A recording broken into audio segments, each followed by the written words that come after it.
बच्चों, आज मैं आपको जल एक अनमोल संसाधन जो हमारे कक्षा 7 का तीसरा लेसन है बच्चों, उसे मैं आपको बताने जा रही हूँ। इसका मैं प्रश्नोत्तर पढ़ाने जा रही हूँ आपको। इसके पहले के वीडियो में मैंने आपको इस चैप्टर को बताया था। अब हम लोग इस वीडियो में इसके प्रश्नोत्तर देखेंगे। तो देखिए, पहला प्रश्न है, निम्नलिखित वाक्यों के समक्ष सही अथवा गलत लिखें। पहला है, भौम जल का स्तर कभी कम नहीं होता। सही है या गलत है? तो ये गलत है, क्योंकि भौम जल का स्तर घटता बढ़ता रहता है। जब बहुत गर्मी होती है बच्चों, तो ये कम हो जाता है। जब बारिश होती है तो बढ़ जाता है। जल की कमी की समस्या केवल शहरी क्षेत्रों के निवासी करते हैं। ये भी गलत है, क्योंकि जल की समस्या की कमी हर जगह करते हैं, चाहे वो गांव हो या शहर हो। नदियों का जल खेतों के सिंचाई का एकमात्र स्रोत है। ये भी गलत है बच्चों। सिर्फ नदियों से ही हम सिंचाई नहीं करते, वर्षा जल से, कुआं से, तालाब से, है ना, नहर बनाकर बहुत सारी विधियों द्वारा हम सिंचाई करते हैं। भौम जल हर जगह पीने लायक होता है। ये भी गलत है। कई एक जगह पर जो भौम जल होता है वो उतना शुद्ध नहीं होता। वहाँ अंदर में बहुत सारे ऐसे खनिज होते हैं जो पीने योग्य जल को नहीं रहने देते, वो दूषित कर देते हैं। तो बहुत सारे भौम जल जो हैं वो पीने लायक नहीं भी होते हैं। तो ये भी एक गलत आंसर है। दूसरा प्रश्न है, रिक्त स्थानों की पूर्ति उचित शब्दों से कीजिए। झारखंड में वर्षा का वितरण तो कैसा होता है बच्चों? असमान होता है ना। हर जगह समान नहीं है। कहीं 120 सेंटीमीटर है, कहीं 140 है, कहीं 160 सेंटीमीटर है, कहीं उससे भी कम 80 सेंटीमीटर है। जल की कितनी अवस्थाएं हैं? 3 अवस्थाएं हैं, ठोस, द्रव और गैस। वर्षा जल संचयन को वर्षा जल क्या लिखेंगे यहाँ? संग्रहण कहते हैं, है ना बच्चों, वर्षा जल संग्रहण। भूमि के अंदर जल के रिसने की प्रक्रिया को हम अंतःस्यंदन कहते हैं। वन की कटाई में भौम जल स्तर में क्या आई है? कमी आई है। निम्नलिखित में से सही को चुने। पौधों को भी जल की आवश्यकता होती है। किस प्रक्रिया में? श्वसन में, प्रकाश संश्लेषण में, उत्सर्जन में या वाष्पोत्सर्जन में? तो पौधों को वाष्पोत्सर्जन की प्रक्रिया में जल की आवश्यकता होती है। जल की कमी के लिए उत्तरदायी नहीं है। क्या कारण है जो जल की कमी के लिए उत्तरदायी नहीं है? बढ़ती जनसंख्या, वनों की कटाई, अत्यधिक वर्षा या औद्योगिकीकरण? तो ये सभी तो उत्तरदायी हैं। सिर्फ अत्यधिक वर्षा जो है ये उत्तरदायी नहीं है। निम्नलिखित में से कौन सा द्रवीय अवस्था में नहीं पाया जाता? तो हिमपात जो होता है ये जमा होता है बच्चों बर्फ के रूप में, जबकि झील का जल, नदी का जल या जलवाष्प ये द्रव अवस्था में होते हैं, ये ठोस अवस्था में होता है। अब चौथा प्रश्न है, जल की कमी का पौधों पर क्या प्रभाव पड़ता है? तो पौधों को अपना भोजन बनाने के लिए मिट्टी से पोषक तत्वों के साथ साथ जल की भी आवश्यकता होती है। पौधों को पत्तियों से जलवाष्प के रूप में वाष्पोत्सर्जन प्रक्रिया के दौरान निकलता रहता है। अगर पौधों को जल प्राप्त नहीं होता है तो वो जल के अभाव में मुरझाने लगते हैं। तुमने देखा होगा बच्चों, पौधों की पत्तियों में जो रंध्र होते हैं वहां से जल जो है वो वाष्प बनकर निकलता है, और इसी क्रिया को हम वाष्पोत्सर्जन कहते हैं। तो ये पौधों के लिए आवश्यक होता है, ताकि पौधे जो हैं वो जिंदा रहें, सूखे नहीं। साथ ही साथ पौधे जो हैं अगर वो नहीं रहेंगे पृथ्वी पर तो क्या होगा? ऑक्सीजन हमें पौधे ही देते हैं, है ना। तो ऑक्सीजन की भी कमी हो जाएगी, वर्षा भी नहीं होगी, इसलिए जल की कमी से पौधे मर जाएंगे। तो पौधों को बचाना आवश्यक है बच्चों। अगला प्रश्न है, प्रकृति में भूमिगत जल के स्रोत का वर्णन कीजिए। तो प्रकृति में जो भूमिगत जल हैं वो आपको भौम जल के रूप में है, और जो कुछ जल जो मिट्टी के छिद्रों से रिसकर चट्टानों और दरारों से होते हुए चट्टानों के ऊपर जमा हो जाते हैं, इस प्रक्रिया को हम अंतःस्यंदन भी कहते हैं। तो एक ये तरीका है। दूसरा भूमिगत या भौम जल के रूप में होते हैं, जिसे हम चापानल या नलकूप के स्तर से निकाल सकते हैं, कुएं से भी निकालते हैं, है ना बच्चों। तो ये भूमिगत जल है। दैनिक जीवन में जल का क्या महत्व है? तो दैनिक जीवन में जल का महत्व बहुत सारे कामों में है बच्चों। जैसे जल जो है वो मनुष्यों, पौधों और जंतुओं के अस्तित्व के लिए भी आवश्यक है। जल जो है वो मनुष्यों को पीने के लिए, खाना बनाने के लिए, नहाने के लिए, कपड़े धोने के लिए और अन्य अनेकों घरेलू कामों के लिए उपयोग में लाए जाते हैं। साथ ही साथ जल जो है वो सिंचाई के साधन में भी उपयोग में आते हैं। जल से हम लोग जल विद्युत यानी हाइड्रो इलेक्ट्रिसिटी भी बनाते हैं। साथ ही साथ ये जीवन का हर कार्य जो हम करते हैं, हर जगह जल की आवश्यकता होती है और इसके बिना हम अपने जीवन की कल्पना नहीं कर सकते हैं बच्चों।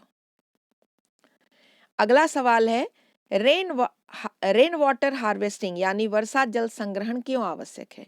तो वर्षा जल संग्रहण जो है वो जल संग्रह करने की एक तकनीक है बच्चों, जिसमें हम क्या करते हैं, जो वर्षा में जो पानी आता है, जो छत पर जमा होता है, उसे हम भूमि में अंदर में धरातलीय भंडार में उसको जमा करते हैं ताकि हमारे जल का भंडार भरा रहे।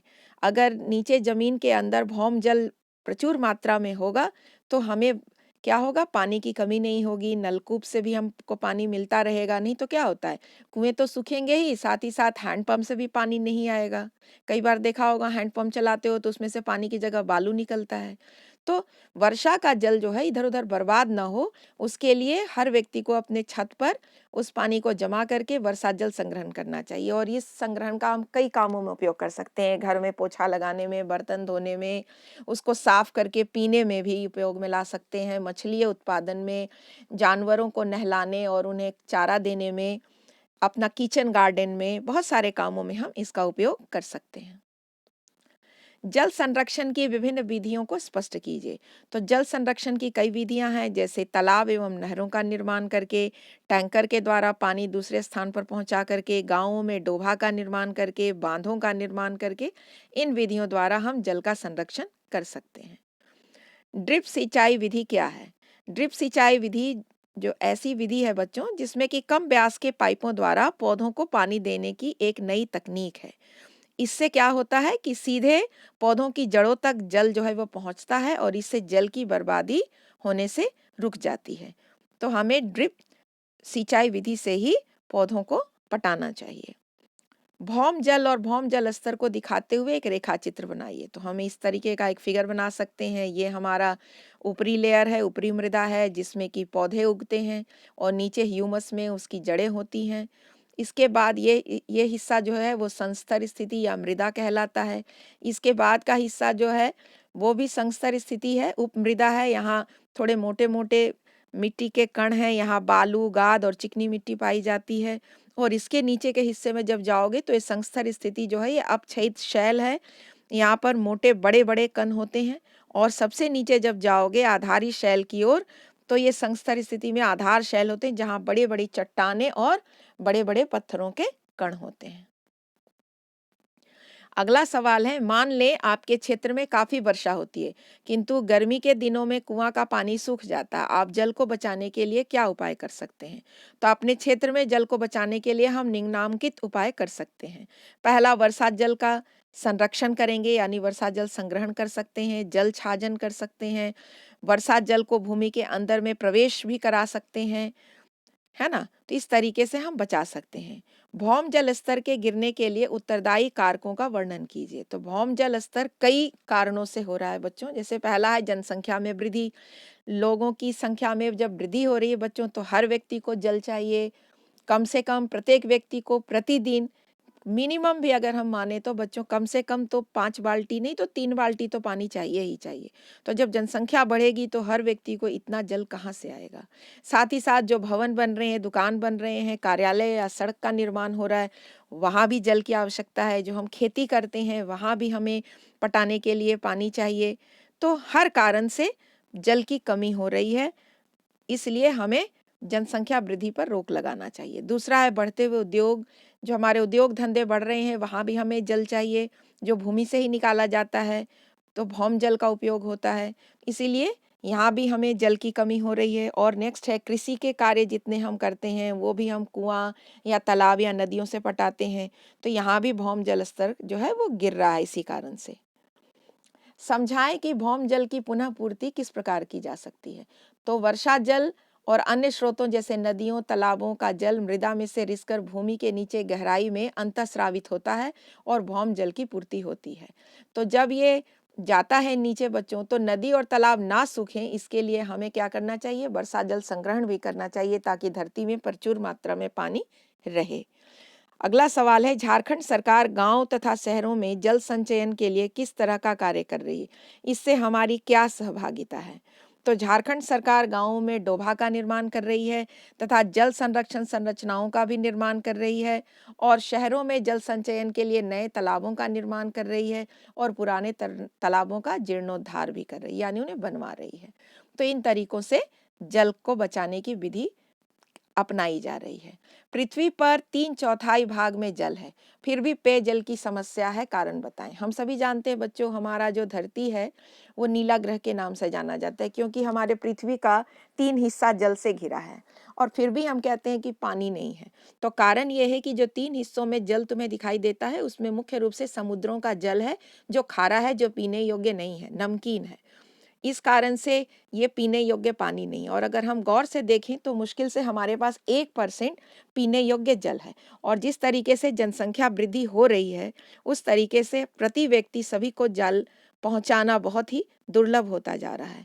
इसीलिए हमें इन सभी चीज़ों पर ध्यान देना चाहिए। कम से कम वर्षा जल संग्रहण करें, जनसंख्या को भी कंट्रोल में रखें, और पानी की बचत करें, बूंद बूंद बचाएं। आप मुंह भी धोते हो तो पानी की नल नहीं खोलो, कहीं भी पानी गिर रही हो तो उस टैप को बंद करो। अगर हम इन सभी चीज़ों पर ध्यान देंगे तो पेयजल की समस्या से हम बच सकते हैं। तो मैंने पूरी तरह प्रयास किया है बच्चों कि आपको सारे प्रश्न समझ में आ जाएं। मिलते हैं बच्चों फिर अगली वीडियो में। बाय बच्चों।